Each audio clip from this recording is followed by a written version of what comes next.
இப்போ நீங்க எல்லாரும் எதிர்பார்க்கிற கிளைமாக்ஸ் பாரதி பாஸ்கர் அவர்கள்.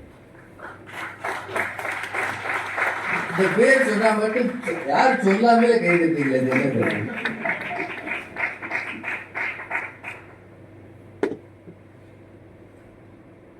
அன்பும் அறிவும் வாய்ந்த நடுவர் அவர்களே, மேடையிலே இருக்கின்ற அன்பான பேச்சாளர் பெருமக்களே, எந்த நாளும் என் நெஞ்சத்தில் அவருடைய பாதங்களை நான் சூட்டி என் ஆசானாக வணங்குகின்ற கம்பபாரதி ஐயா அவர்களே, நடிகர் சூர்யாவுக்கும் நடிகர் கார்த்திக்கும் தம்பியான திரு சிவகுமார் அவர்களே,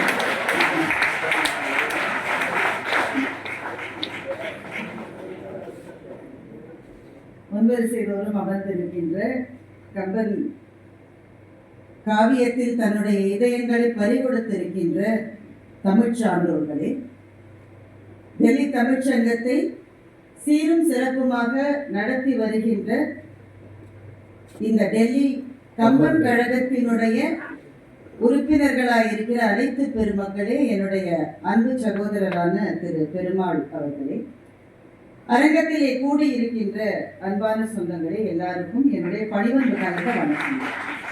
பெருமக்களே, முதலில் உங்களை பாராட்ட வேண்டும். நேரம் கடந்து கொண்டிருக்கிறது. தலைப்பு எல்லாரையும் ஒரு நொடியில் ஈர்த்து விடக்கூடிய பொது தலைப்பல்ல, இலக்கிய தலைப்பு. அதிலும் கொஞ்சம் டெக்னிக்கலான ஒரு தலைப்பு. அதிலே நாங்கள் பேசுகிற போது எனக்கே கொஞ்சம் அச்சமாக இருந்தது, எவ்வளவு நேரம் இருந்து கேட்பீர்களோ என்று. ஆனால் வந்த அவை கலையாமல் இதுவரை இருக்கிறது. உங்கள் அத்தனை பேருக்கும் என்னுடைய அன்பு வணக்கங்களை முதலிலே சொல்லிக் கொள்கிறேன். நடுவர் அவர்களே, என்னுடைய பணி ரொம்ப கஷ்டமான பணி. தெரியுதுமா? ஏனென்றால் எனக்கு முன்னால் பேசிய மாது அண்ணா அவர்கள் இவ்வளவு ஆவேசமாக பேசி நான் பார்த்ததே இல்லை. டெல்லிக்கு வந்தா எல்லாரும் ஆவேசமா மைக்ல பேசுறாங்க. அவர் ஒரு சாந்த ஸ்வரூபி. இலங்கை அணின்னு போனா அப்படி ஆயிடுறாங்க. ஆமா. ஆனா இன்றைக்கு போல மாது அண்ணா இவ்வளவு அடாவடியாக பேசினதே கிடையாது. ஆரம்பிக்கிற போது என்ன சொன்னார்? எல்லாருக்கும் கம்பபாரதி அவர்களை பிடிக்கும். ஏன் பிடிக்கும்? ஏனென்றால் அவர் இலங்கையிலிருந்து வந்திருக்கிறவர். இலங்கையிலிருந்து யார் வந்தாலும் பிடிக்குமா உங்களுக்கு? அங்கே அத்தனை கொலைகளுக்கு காரணமான யாரோ ஒருவர் இலங்கையிலிருந்து வருகிறார், அவரை உங்களுக்கு பிடிக்குமா? கம்பபாரதி ஐயாவை ஏன் பிடிக்கும் என்றால் மாதவண்ணா சொல்கிறார், அவர் அன்பானவர், அதனால் பிடிக்கும். அவர் அன்பானவர், ஆனால் அதனால் மாத்திரம் அல்ல எங்கள் எல்லாருக்கும் அவரை பிடிப்பது. ஒரு மேடையிலே கம்பன் படித்த ராமனை பற்றிய தவறான ஒரு சொல் வருகிற போது அதே மேடையிலேயே அப்படி சொன்னவர் என் மீது மிகவும் அன்பு கொண்டவர், இருந்தாலும் கம்பனுடைய உள்ளத்தை தெரியாமல் பேசிய அவருடைய சொல்லை கண்டிக்கிறேன் என்று அறத்தின் பக்கம் அவர் நின்றார் அல்லவா? அதனால்தான் எல்லாருக்கும் அவரை பிடிக்கும். அதுபோலத்தான் இலங்கை வாசிகள் அன்பாயிருந்தால் மாத்திரம் போராது, அறத்தின் பக்கத்திலே நிற்கிற அன்புதான் வெல்லும் என்று சொல்லுவதற்காகத்தான் நாங்கள் 3 பேரும் இங்கே வந்திருக்கிறோம். இப்ப பரிதாபமா பார்த்து ஒண்ணு மாது அண்ணா சொல்லுகிறார், வந்த இடத்துல 41 பேர் செத்து போயிட்டாங்க, என்ன செய்வது? 41 பேரோட உயிர் என்ன ரொம்ப சாதாரணம் எண்ணிக்கையை வைத்து அல்ல. நான் அது அரசியலே பேசல. இந்த நடுவர் இப்பவே டென்ஷன் ஆகுது. இந்த அணி முழுக்க இதே பேசல. எவ்வளவு பேர் என்பது அல்ல, யார் காரணம் என்பது அது விசாரணை கமிஷன் முடிவு செய்யும். ஆனா இலங்கையிலே ஏற்பட்ட தீ விபத்துக்கு காரணம் அனுமன் அல்ல, ராவணன் தான். சார் தெரியாத சார், ஒரு ஆளுக்கு தன்னந்தனியாக ஒரு வானரம் வந்து பஞ்ச சேனாதிபதிகளை கொல்லுகிறது, ஜம்புமாலியை கொல்லுகிறது, அச்சுகுமாரனை கொல்லுகிறது, அத்தனை படைகளையும் கொல்லுகிறது. ஒண்ணுமே தெரியாம அவர் இரும்புலகை வச்சுட்டு உட்கார்ந்து இந்திரஜித் பிடித்து கொண்டு வந்த உடனேயே அந்த வானரத்தின் வாலிலே தீ வைக்கிற போது இந்த வானரம் இவ்வளவு பலம் கொண்டதாயிற்று, அப்படி கிளம்பி போயிட்டானா ஊர் பத்தி எறியணுமே ஒரு அரசனுக்கு தெரியவில்லை என்றால் அவனுடைய அறிவை அவனுடைய அகந்தை மறைக்கிறது என்றால் அவர் தம்பி முதல்ல பேசுற தம்பி தாமல் சரவணன் ரொம்ப அழகா அந்த பாட்டு சொன்னாரு. புது பாடல், அதனால பாராட்டல் இந்த மாதிரியான தம்பி. புது பாடல்களை அவைக்கு கொண்டு வருது. அந்த ஒரு தாய் ஓடுறாள்ல, அவளுக்கு மேல நெருப்பு பிடிக்குது, 2 பிள்ளை தண்ணீர போட்டுருந்தாலும் ஒரு தாய் ஓடினால அந்த தாயினுடைய மரணத்துக்கு 7 நாள் புஷ்பக விமானத்திலே இருந்த ராவணன் பொறுப்பா இல்லையா? பொறுப்புதான். இந்த பொறுப்பு தான் எழுத்து. நீங்க கொஞ்சம் கொஞ்சமா அந்த அணி பக்கம் போற மாதிரி எனக்கு தோணுது. அந்தம்மா ஏன் இந்த புஷ்ப விமானத்துல ஏறலைன்னு அவர் கேட்குது. சார் ஏற்கனவே பாதி பேர் போயிட்டான் சார். அப்புறமா நீ புஷ்ப விமானத்துல ஓரஞ்சாரமா இருந்த மற்றவங்களை ஏற்றி என்ன சார் பிரயோஜனம்? போன உயிருக்கு என்ன பதில் என்று நான் கேட்கிறேன். எல்லாரும் ஏறிட்டாங்க. 3/4 பேர் போனப்ப ஏறி என்ன சார் பிரயோஜனம்? இவர் பத்திரமா இருந்தாரு, தன்னை காப்பாத்திட்டாரு. அதனால்தான் எங்கள் அணியில பேசி இந்த தம்பி சொன்னான், அவன் மனத்திலே, ராவணன் மனத்திலே அன்பில்லை, அன்பில்லாத மனம் உறவுகளை போர்க்காது என்று சொன்னான். வேற என்ன தப்பு கண்டுபிடிச்சீங்க நீங்க? What is this வைத்தறிச்சல் மிஸ்டர் மாது? நீங்கள் மாமா ஒரு மா கயத்தி என்ற சொல்லையே கம்பன் கைகேயிக்காக உருவாக்கினான். ஆமா, கைகேயிக்காக தான் உருவாக்கினான். அவ்வளவு பெரிய கயத்தி. ஆனா அயோத்தியில மாத்திரம் இல்லை, இலங்கையில கூட கம்பன் இதுவரை இல்லாத ஒன்றை உருவாக்கி இருக்கிறார். இது மட்டும் நம்ம கேள்விப்பட்டிருக்கவே மாட்டோம். சூர்பனகை போய் ராவணன்ட்ட சீதையினுடைய அழகையெல்லாம் பேசலுற்றாள். பேசி முடிச்ச பிறகு ராவணன் அப்படியே இருக்கான், அந்த கற்பனையிலே இருக்கான். இந்த செங்கனி வாயோடும் இந்த சிற்றடையோடும் இருக்கிற இது சீதை தானே அப்படின்ற உள்ள யாருமே இல்லை, எதிரில் உங்க கண்ணுக்கு தெரியுது.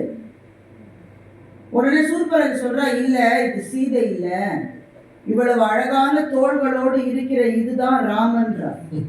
குட் ஃபேமிலி, நல்ல குடும்பம், குட். எதுல யாருமே இல்ல, யாரோ இருக்கிற மாதிரி நினைச்சு அண்ணனும் சொல்ல விடுறான், தங்கையும் சொல்ல விடுறான். இது ஒரு உறவு, இது ஒரு குடும்பம், இது ரொம்ப நல்லதுன்னு பேசுறதுக்கு 3 பேர், அதுக்கு ஒரு தலைவர், அது ஒரு குலக்கொடி. உறவு எப்படி இருக்கு பாருங்க.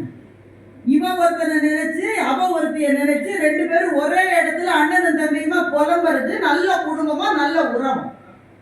சார் அநியாயத்துக்கு ஒரு அளவு இல்லையா சார்? வேணாங்க ஐயா. சீதை வாயிலிருந்து அந்த சொல் வரலாம். ரொம்ப அழகா அண்ணா கேட்டார். சில சொற்களை அது சொல்லப்பட்ட இடத்திலிருந்து பிரித்து நீங்கள் பார்த்தால் விபரீதமான பொருளை தான் தரும். சில சொற்களை அது சொல்லப்பட்ட இடத்துல வச்சுதான் நீங்க பார்க்கணும்.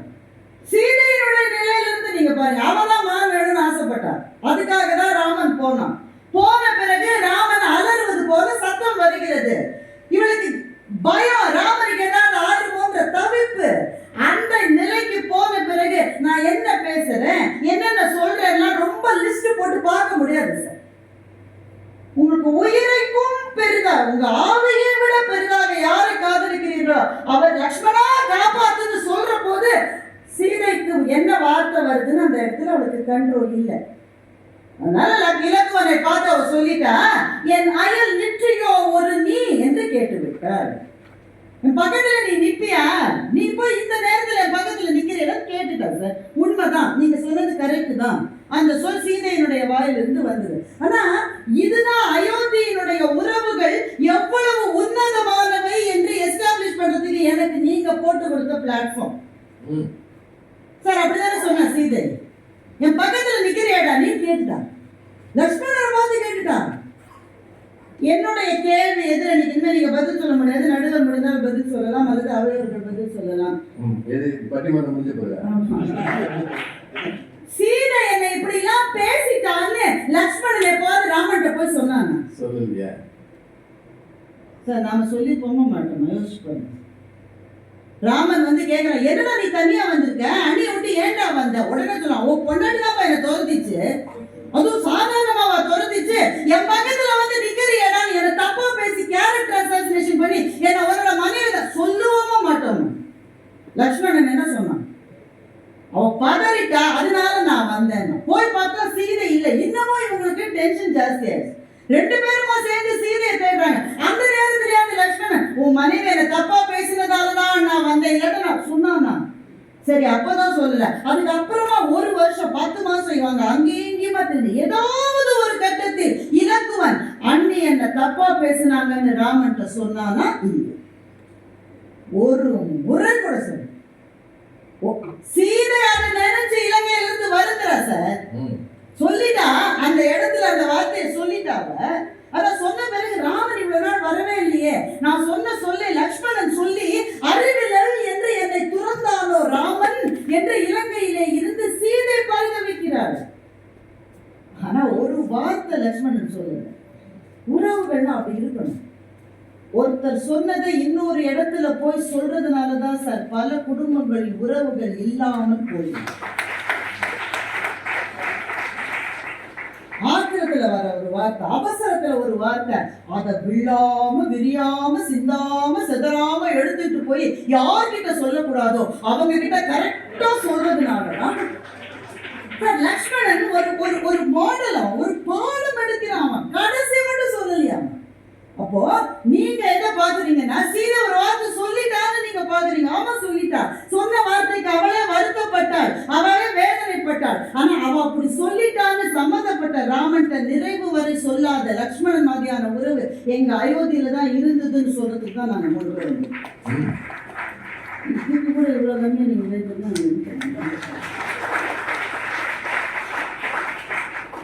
அப்புறம் அண்ணா ரொம்ப காமெடியா பேசுனாரு. கும்பகர்ணன் சூர்பனகையை பார்த்து இவ கொடி அப்படின்னு சொல்லிட்டான். அவ கொடி, ஏன்னா அவனோட சைஸுக்கு அவ கொடி. எல்லாம் கரெக்ட் தான். செய்த பிழை ஒன்று நிழல் என்று கும்பகர்ணன் சொன்னான்னு மாதவனா சொல்லியிருக்கான். ஒரு பிழை செய்யலையா அவங்க சூர்பனகை? அப்புறம் ஏன் விபீஷணன் அந்த சூர்பனகை ராவணனுடைய மரணத்துக்கு பிறகு பல்லாலே இதழ் அடுக்கும் கொடும்பாவி நெடும்பார பழி தீர்த்தாளேன்னு என்ன செய்ய சொன்ன? அவனே சொல்லிட்டாரு. என்ன தெரியுமா விஷயம்? நடந்தது முழுக்க பெரிய சதிச்சு, கைகை செய்தது பெரிய மாக்கயத்தின்னு சொன்னாங்க. அதை விட XXX 4x 10x சூழ்ச்சி நடந்தது உங்க இலங்கையில தான். சூர்பனகையினுடைய கணவன் ஒருத்தர் இருந்தான், வித்யுஜின்னன் என்று அவனுக்கு பெயர். அவனை யார் கொன்னதுன்னா ராவணனே கொண்டுட்டான். ராவணனை கொன்னது மாத்திரம் இல்லாம ஒரு ரிக்ரெட்டும் அதுக்காக இல்லாம சூர்பனகையை கொண்டு போய் இலங்கையில் வச்சிருந்தோம். அப்புறமா கர தூஷணர்களோடு இருந்து நாங்க அனுப்பிச்சிட்டோம். சூர்பனகையால ராவணனை எதிர்த்து ஜெயிக்க முடியாது சார். அவ கணவனுக்கு அவளுக்கு பழி வாங்கணும், அவளால ஜெயிக்க முடியாது. சரியான தருணம் எது எது எது எது காத்துட்டே இருந்தா. சரியா பார்த்தா சீதையை பார்த்தா, ராவன் கரதூஷணர்களை கொன்ற அந்த வீரத்தை பார்த்தா இவன் தாண்டா ஆளு. இப்ப இந்த ஸ்னூக்கர்னு ஒரு விளையாட்டு உங்களுக்கு தெரியுமா? அந்த ஸ்னூக்கர் விளையாட்டு நல்லா விளையாடுறவங்க எல்லாருமே என்ன பண்ணுவாங்க, எந்த பந்து அந்த அந்த பாக்கெட்டுக்குள்ள போய் விழுமோ அந்த பந்தை நேரம் அடிக்கவே மாட்டாங்க. ஸ்னூக்கர் விளையாட்டு விளையாடுறவங்க அதுக்கு பக்கத்துல இருக்கிற பந்தை தான் தட்டுவாங்க. இது போய் அதை உள்ள தள்ளும். இதேதான் அவ பண்ணா. ராவணனை நேரம் அவளால ஜெயிக்க முடியாது. ஆனா ராமனை விட்டு அவனை ஜெயிக்க விடணும்னாக்க சீதையினுடைய அழகால் ராவணன் மோகம் கொள்ள வேண்டும் என்று வார்த்தைகளை சொல்லி அண்ணனுடைய மனத்தை மாற்றி இவ்வளவு பெரிய வீழ்ச்சிக்கு காரணமாக சூர்பனகை தான் இருந்தாள் என்றால் கைகேயி செய்த சூழ்ச்சி இப்படி, சூர்பனகை செய்த சூழ்ச்சி அப்படி. உங்களுக்கு இதுதான் தெரியுது, அது தெரிய மாட்டேங்குது. இறுதி நிறைவாக மாதவண்ணா பேசுகிற போது அந்த 2 அத்தியாயங்களையும் எடுத்து செய்தி அறிதல், அதுக்கு ஒரு தம்பி, நடுவு நிலைமை, அதுக்கு ஒரு தம்பி. இந்த மாதிரி அலங்காரமா நம்ம பேசலாம் சார். நான் ஒரே ஒரு கேள்வி கேட்கிறேன். வீடனனுக்கு நடுவு நிலைமை இருந்ததா? இருந்தது. ராவணன் செய்தது தவறு என்று வீடனனுக்கு தெரியுமா? தெரியும். அண்ணனை கண்டித்தானா? கண்டித்தான். கண்டிச்ச பிறகு கண்டிக்கல, புத்தி சொன்னா, அண்ணன் கேட்கல, அடிச்சு விரட்டிட்டான். அப்போ மகாபாரதத்துல இதே மாதிரியான கட்டத்திலே விதுரன் இருந்தான் அல்லவா? தீமையின் பக்கத்தில் இருந்தான். பாண்டவர்களோடு சண்டை போடாதீர்கள் என்று சொல்லி பார்த்தான், கேட்கவில்லை. விதுரன் என்ன செய்தான்? இருவர் பக்கத்திலும் சேராமல் நடுவு நிலைமையோடு விலகி போனான் அல்லவா? அந்த விலகி போகிற செயலை உங்கள் விபீஷணன் ஏன் செய்யவில்லை? இன்னொரு பக்கத்துல போய் சொல்ல எல்லாத்தையும் போட்டு கொடுத்தோம் சார். ஒன்னா ரெண்டா அத்தனை வீழ்ச்சிக்கும் காரணம் ராமனுடைய வில்லும் இலக்குவனுடைய வீரமும் மாத்திரமல்ல, விபீஷணன் சொல்லி கொடுத்த எல்லா விஷயங்களையும் வச்சு வச்சு சொல்லி சொல்லி போட்டாங்க. அப்போ எனக்கு எங்க அண்ணன் செஞ்சது பிடிக்கலைங்க, நான் சொன்ன அவன் கேட்க மாட்டேன், நான் விலகி போறேன். ஏன் அந்த முடிவை எடுக்கல? நான் வேகமா சில கேள்விகளை கேட்கிறேன். அந்த அயோத்தியில ஒரு குடும்பத்துல ஒரு உறவு கூட மட்டும் சரியில்லை நடுவர். இலங்கை சாரி மாதுவண்ணா என்னை முறைத்து முறைத்து பார்ப்பதனால் எனக்கு டென்ஷனாக இருக்கு. மைக்கு தகராறுனா இதெல்லாம் வரும். இலங்கையில இருக்கிற குடும்பத்தில் எதுவுமே சரியில்லை. நான் உடனே கேட்டுக்கிறேன். விபீஷணன் போனான் அந்த ராமன்ட்ட, சரி போனதே தப்பு, போயிட்டான். போற பத்தி யாரை கூட்டிட்டு போகணும்? 4 மந்திரிகளை கூப்பிட்டு கொண்டு போகணும். இல்லை எனக்கு புரியல. எனக்கு நீதான் சரணாகதி அடைய போற 4 மந்திரிகள் எதுக்கு? எனக்கு என்ன தோன்றுகிறது, நான் கம்பன் சொல்லலை, எனக்கு என்ன தோன்றுகிறது என்றால் ராமன் விபீஷணனுக்கு நாட்டை கொடுக்கிற போது சாட்சி வேணுமோன்னு 4 பேரை கூட்டிட்டு போனானோ என்று எனக்கு தோன்றுகிறது. சார் ஒரு இடத்துல இருந்து நீங்க தப்பிச்சு வரீங்க, ஏன்னா அங்க இருக்கிற அரசன் உங்களை வெளியே போக சொல்லிட்டானா முதல்ல நீங்க என்ன செய்வீங்க? அந்த சிச்சுவேஷன்ல யாருமே இருக்க வேணாம், இருந்தா என்ன செய்வீங்க? குடும்பத்தை கூட்டிட்டு மனைவியும் பொண்ணையும் அங்கேயே விட்டுட்டு இவர் மாத்திரம் போனாரு. என்ன சார் குடும்பம்? சீதைக்கு துணையா இருந்தாங்களா, அவங்க ரொம்ப நல்லவங்க. அவங்களை கைகூப்பி நான் தொழுகின்றேன். திருசடை பக்தியில் சிறந்தவன் என்று எந்த மேடையிலும் பேசுவதற்கு நான் தயாராக இருக்கிறேன். ஆனால் இந்த உறவுன்ற விஷயத்துக்கு வர்றபோது எனக்கு ஒரு கேள்வி இருக்கு, தப்பா இருந்த மன்னிச்சிருக்கீங்க சார். திருசடை சீதைக்கு தான் கண்ட கனவை சொல்லிடுவார். எந்த திருசடை? விபீஷணன் அங்கே போன பிறகும் தன்னுடைய பெரியப்பாவின் ஆதரவில் எந்த பிரச்சனையும் இல்லாமல் இலங்கையிலே வசிக்கிற திருசடை. ராவணன் நினைச்சிருந்தா திருசடை ஏதாவது செஞ்சுக்கலாம், உங்க அப்பா தான் போயிட்டா, ஒன்ன விட செஞ்சுக்கலாம்ல, செய்யல. அப்படிப்பட்ட திருசடை தான் கண்ட கனவை சீதையிடம் சொல்கிறாள். என்ன கனவு? அம்மா எனக்கு ஒரு கனவு வந்தது, அதுல எங்க பெரியப்பா ராவணன் தலையெல்லாம் 10 தலையிலையும் எண்ணெயை தடவிட்டு சிவப்பு துணியை போட்டுக்கிட்டு கழுத மேலையும் பேய்களும் ஓட்டுகிற தேரில ஏறி தெற்கு பக்கமா ஓடி போனான்னு சந்தோஷமா சிரிச்சுட்டு சொல்லுவோம். தன்னுடைய பெரியப்பாவுக்கு இப்படி ஒரு நிலைமை வந்துவிட்டதே என்று திருசடை ஒரு துளி கண்ணீர் வடித்தாள் என்று கம்பன் எங்கேயாவது காட்டினார். அறத்தின் பக்கம் நின்றதாலே திருசடை சீதைக்கு துணையாக இருந்தால் சரி, ஆனால் உறவு என்ன ஆச்சுன்ற என்னுடைய கேள்விக்கு பதில் இல்லையே. இதுதான் உறவை நீங்கள் போற்றுகின்ற லட்சணமா? What is this white pencil?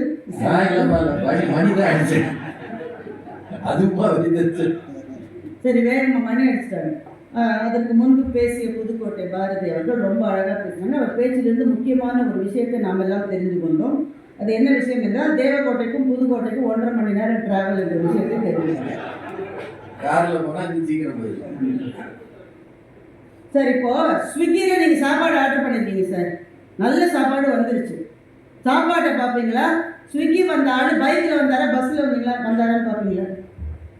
Pudukkottai Bharathi அவர் எந்த வண்டியில் வந்தாருன்னு பார்ப்போம். இந்த தம்பி ஒரு கருத்து சொல்லியிருக்கா, எதிர் வருங்க அவர்களே எமையுடைய இறைவன் எதுவுமே நீங்கள் நல்லா இருக்கீங்களா, வீட்டில் அம்மா நல்லா இருக்காங்களா, பிள்ளைங்க இப்படி கேட்கிற குணத்தை பற்றி இந்த தம்பி சொன்னால் அதை விட்டுட்டு ராமன் தேர்ல தான் போனான் நடந்து போனான்னு ஒன்று, தேர்ல போனா நடந்து போனான், கேட்டது தானேனாக்க இது என்னமா இது ஒரு வாதமா? இது கும்பகர்ணன் மலைத்து போய் ராமனை பார்த்தார். மகிழ்ச்சி நேரத்தில் பாசம் வெளிப்படாது, துக்க நேரத்தில் தான் பாசம் வெளிப்படும் என்று புதுக்கோட்டை பாரதி அவர்கள் சொன்னார்கள். துக்க நேரத்தில் பாசம் வெளிப்படும், ஆனால் அந்த நேரத்தில் தானே ராவணன்கிட்ட தான் வாங்கிய அந்த விஷயங்கள் எல்லாம் நினைத்து கொண்டு கும்பகர்ணன் ராமனை பார்த்து என் தம்பியை நீ பார்த்துக்கப்பா தம்பி என்று, அந்த தகவில்லாதவன் என் தம்பியை விட்டுற மாட்டான், இந்த தகவில்லாதவன்ற வார்த்தையை கும்பகர்ணன் சொன்னான் என்பதை நீங்கள் எப்படி மறைத்து விட முடியும்? அண்ணனுக்காகவே வாழ்ந்தவன் என்று நீங்கள் சொன்னீர்கள், கண்ணீர் வருகிறது என்று சொன்னீர்கள், கும்பகர்ணனை நினைக்கிற போது உங்களுடைய நெஞ்சமெல்லாம் அப்படியே நெகிழ்ந்து போகிறதுன்னு சொன்னீங்க. அப்படிப்பட்ட கும்பகர்ணன் என்கின்ற கதாபாத்திரம் அண்ணனுக்காகவே இறந்தான் என்றார். இறக்கும் தருவாயில் அண்ணனின் எதிரியிடம் போய் தகவிலான் என்று தன்னுடைய அண்ணனை ஏன் சொன்னான்? அப்படி சொன்ன பிறகு உறவுக்காகவே வாழ்ந்தவன் கும்பகர்ணன் என்று நீங்கள் எப்படி சொல்ல முடியும் என்று நான் கேட்கிறேன். சார் முழுக்க முழுக்க அண்ணன் மீது பாசம் இருந்தால் கும்பகர்ணன் கடைசி வரை அண்ணன் செய்தது தவறு என்று சொல்லி இருக்க வேண்டும். அப்படி சொன்னானா? மந்திர ஆலோசனை நடக்கிற போது கும்பகர்ணன் பேச ஆரம்பிக்கிறார். சிட்டர் செயல் செய்தில்லை என்று சொன்னான். மட்டு அவள் மலர் கூந்தலினாலே விட்டிடுதியே என்று சொல்லி நிறுத்திவிட்டு அண்ணனின் முகம் மாறியதை பார்த்துவிட்டு சரி நம்ம சண்டைக்கே போகலாம் என்று தன்னுடைய பேச்சை மாற்றிக்கொண்டார். அவளை நீ விட்டுடணும் என்று சொல்ல வந்தவன் மாறி பேசிவிட்டான் என்றால் அண்ணனுடைய முகம் திருந்ததை பார்த்து சொல்ல வந்த அறிவுரையை பாதியில் கும்பகர்ணன் நிறுத்தி கொண்டான் என்று சொன்னால் அந்த அறிவுரை முழு மனதோடு சொல்லப்பட்ட அறிவுரை என்று எப்படி நீங்கள் 3 பேரும் சொல்கிறீர்கள் என்று நான் கேட்கிறேன். பெருமக்களே, ஒரே ஒரு விஷயம்தான். தாமல் சரவணன் அவர்கள் பேசுகிற போது ரொம்ப இன்ட்ரெஸ்டிங்கான ஒரு விஷயத்தை சொன்னார். ஒரு உறவுனா உறவாகவே இருக்கணும். அதை உடனே அடுத்த நிலைக்கு நீங்கள் உயர்த்திடக்கூடாது. செருப்பை கொண்டு போய் வச்சு இதுதான் அரசன் என்று நீங்கள் சொல்லிடக்கூடாது. தம்பி, இந்த மண்ணை பொறுத்தவரையில் உறவுகளினுடைய அழகே நம்முடைய உறவாக இருப்பவர்களை அடுத்த உயர்நிலைக்கு வைத்து வணங்குவதுதான் இந்த மண்ணினுடைய மரபு. அப்பா என்றால் அப்பா தானே, அப்பா என்பவர் அப்பா, அவ்வளவுதானே. ஆனா நாம என்ன சொல்றோம்? தந்தை சொல் மிக்க மந்திரம் இல்லை என்று ஏன் சொல்லுகிறோம்? அம்மானா அம்மா, ஒரு உறவு, அவ்வளவுதானே. தாயின் சிறந்த கோவிலும் இல்லை என்று ஏன் நாம் சொல்லுகிறோம்?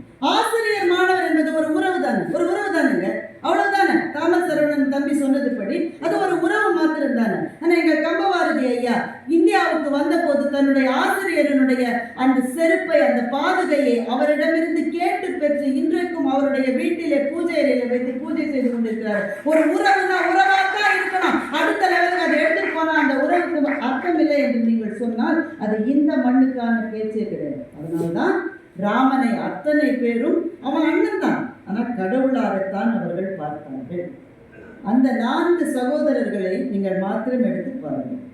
ஒருவருக்குள்ளே முரண்கள் ஒருவேளை எப்போது வந்திருக்கலாம். ஆனால் அத்தனை பேருக்கும் மையப்புள்ளியாக நின்ற ராமன் என்கின்ற அந்த பேருருவம் தந்தையாக, பேராசானாக, அறத்தின் நாயகனாக நின்று அந்த 4 சகோதரர்களை, அதற்கு பிறகு இணைந்து கொண்ட 3 சகோதரர்களை ஒன்றாக வாழ வைத்தது. இதை போன்ற மையப்புள்ளி இலங்கையிலே யார் என்றால் ராவணன். அவனுடைய நெஞ்சத்திலே இருந்த காமத்தினால் ஒவ்வொருவராக விழ விழ விழ அதற்கு பிறகாவது சண்டையை நிறுத்தலாம் என்ற எண்ணம் ஒரு முறை கூட ராவணன். கும்பகர்ணன் இருந்ததற்கு ராவணன் அழுததை பற்றி புதுக்கோட்டை பாரதி சொன்ன போது எனக்கு சிரிப்புத்தான் வந்தது. அழுதா இல்ல, அழுதா தானம்மா, அழுதா தானே. அனுப்பி வச்சான். எதுக்கு அனுப்பி வச்சான்? அவன் தான் சொல்றான்ல, அவனுக்கு அவன் ராமன் இருக்கா, நான் ஜெயிக்க மாட்டேன், இருந்தாலும் போன் அனுப்புறான். சரி, தம்பி இறந்தது கூட விட்டுருங்க, மகன் இருந்து போறாங்க, இந்திரஜித் இருந்து போறான். ராவணனுடைய ஒவ்வொரு தலையும் அழுதது என்று கம்பன் எழுதுகின்றான். ஒவ்வொரு தலையும் புலம்பேறு, அழுதான், புலம்பினான், சீதையை வெட்டுகிறேன் என்று ராவணன் ஓடுகின்றான். இதுதானே ஒரு அப்பா செய்யக்கூடியது. ஐயோ, இந்த சீதையால் தானே என் மகனை இருந்தான், அவளை வெட்டுறேன்னு சொல்லிட்டு கிளம்புகின்றான் ராவணன். அப்போது நீ சீதையை வெட்டாதன்னு சொல்லி மகோதரன் தடுக்கின்றான். அந்த பாட்டை படிச்சு பாருங்க, அதுல ஒரு நுட்பத்தை கம்பன் வைத்திருக்கிறான். மகோதரன் என்னெல்லாம சொல்றான், நீ விடு, சண்டை போட்டு நம்ம ஜெயிக்கலாம். ஒரே ஒரு கேள்வி கேட்கிறான், சீதையை வெட்டேன்னு போறேப்பா, நாளைக்கு ஒருவேளை நீ ஜெயிச்சுட்டேன்னா அவன் இருக்க மாட்டான், வெட்டாம இருந்து.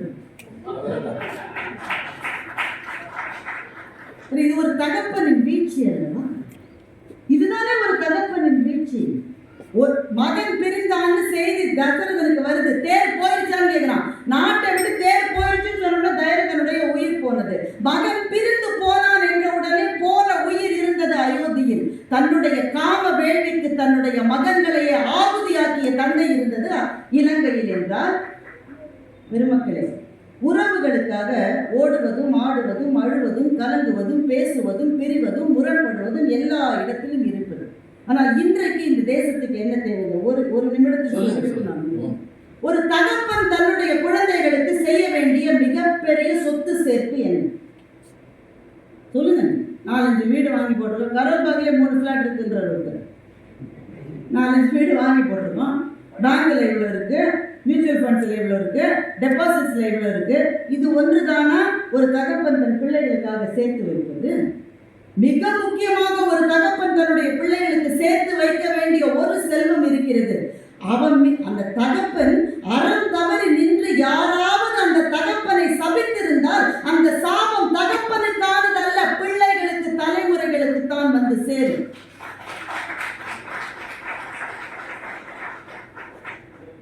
அதைத்தான் வள்ளுவன் திரும்ப திரும்ப வலியுறுத்திருக்கான். நீ செஞ்சது பின்னாடி வரும், என்னைக்காவது ஒரு நாள் திரும்பி வரும்.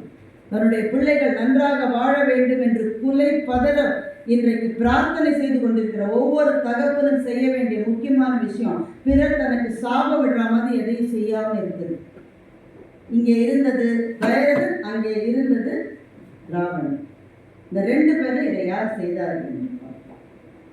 தன்னுடைய பிள்ளைகளுக்கு தன்னுடைய சாபம் போய் சேர்த்து விடக்கூடாது என்று பதறியவன் தயரதன்.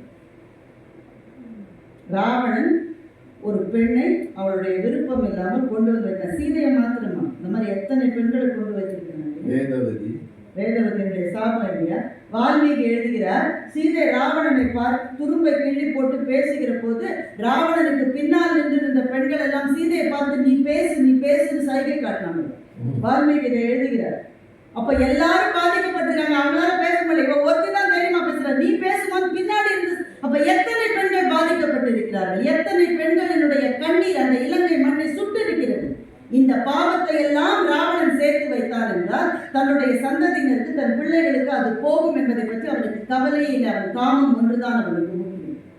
எனவே அவன் செய்த அறமில்லாத செயல்களால் வருகின்ற சாபங்கள் தன் பிள்ளையையும் தன் தலைமுறையையும் சேரும் என்று தெரிந்தும் அந்த பாவங்களை தொடர்ந்து செய்த ராவணன் என்கிற நாயகனை கொண்ட இலங்கையில் உறவுகளின் பாசம் என்ற சொல்லுக்கே அர்த்தமில்லை. மேம்போக்கான எங்களுடைய குலம் வாழ வேண்டும் என்ற எண்ணம் இருந்ததை தவிர உறவுக்கான பாசம் இல்லை. ஆனால் இங்கே தலையாய் இருந்த தயரதனும் சரி ராமனும் சரி தங்களுடைய அன்பினாலும் தியாகத்தாலும் அத்தனை உறவுகளையும் ஒருங்கிணைத்தார்கள். அங்கேதான் பாசம் சிறந்திருந்தது என்ற நல்ல தீர்ப்பை நடுவர் வழங்குவார் என்ற நம்பிக்கையோடு விடைபெறுகிறேன். இவ்வளவு நேரம் பொறுமையாக இருந்த ஒரு அரங்கத்தை நாங்கள் சந்தித்ததே இல்லை. உங்களுக்கு நீங்களே பாராட்டி சொல்லிக் கொள்ளுங்கள். இலக்கிய மேடைகள் கொஞ்சம் நீளும், ஏன்னா அவ்வளவு சீக்கிரமா நிறுத்த முடியாது. பேசுவதற்கு நிறைய செய்திகள் இருக்கிறது. அத்தனையும் சொன்னால் கொஞ்சம் சிரமம். அதனாலதான் நாங்க மணி அடிக்கிறோம். ஆனாலும் ஒரு நீண்ட உரையை 6 அறிஞர்களும் பேசிய சிறந்த உரைகளை கேட்ட உங்களுக்கு மீண்டும் என் நன்றியை தெரிவித்துக் கொள்கிறேன்.